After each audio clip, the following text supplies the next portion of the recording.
Good evening. Welcome, passenger. Just a quick ride. Please take a seat. Put on your seatbelt. The radio is on the fritz again. How about a story?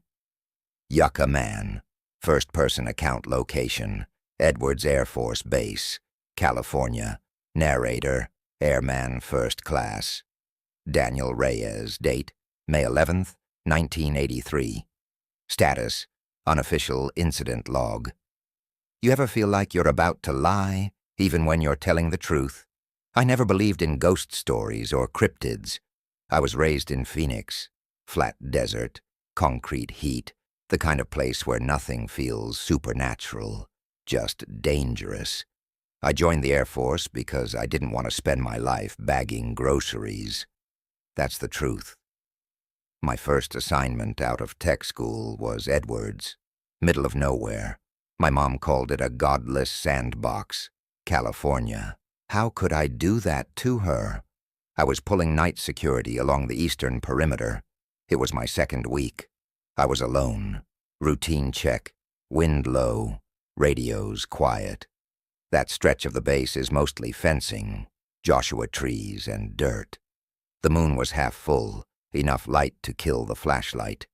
I liked the quiet out there. You could hear yourself think. Until I saw it. At first I thought it was just a tree. A Joshua tree.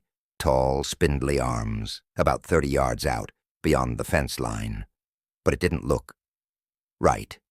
It was too straight. No curve, no forked limbs, and it was new. I'd walked that route 3 times already that night. I would have noticed it before. I stopped. My skin felt tight, like my whole body was holding its breath. I stared at it, hard, trying to make sense of the shape. My heart didn't start pounding, not yet. It was worse than that. It was the kind of fear that creeps up behind you and just waits. I clicked on my flashlight. The beam hit the fence, bounced back, but when I aimed past it, the thing was gone, not moved, not blown over. Just gone. No dust, no sound, no sign it had ever been there. I stood still for maybe a minute. Every part of me wanted to turn back to the post. But I was on patrol. I had to keep moving. If I called it in without a visual, I'd just sound jumpy, green. I told myself it was shadows, moonlight. Maybe I had seen a Joshua tree. Maybe it had been there all along. I moved on. 15 minutes later, at the far end of the loop, I turned for one last scan before heading back. It was back. Closer now, just beyond the fence. Still tall, still straight, still watching. And this time, I saw its eyes. 2 of them, low and wide, like a big cat.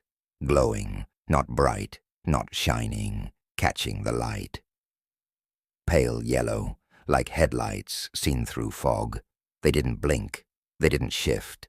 They just reflected the moonlight, like it was waiting for me to move. That's when the fear hit for real. My throat locked up. My legs turned numb. My brain kept screaming run, but my body wouldn't budge.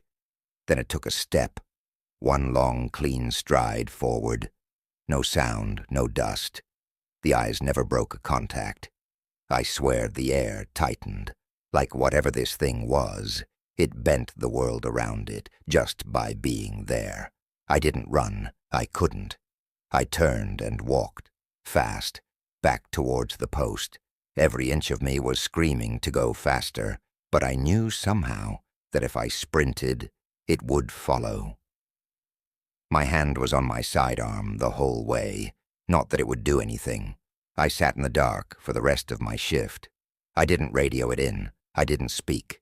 I just waited for dawn. The next morning, I asked one of the tech sergeants, half joking, if they'd ever seen anything weird out there.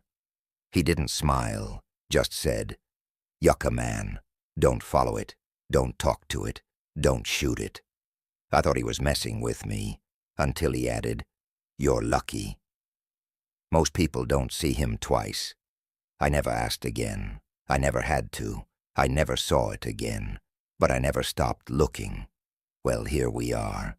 Your destination has arrived. Watch your step as you exit. The door is a little heavy. Like and subscribe. Feel free to hail the taxi again.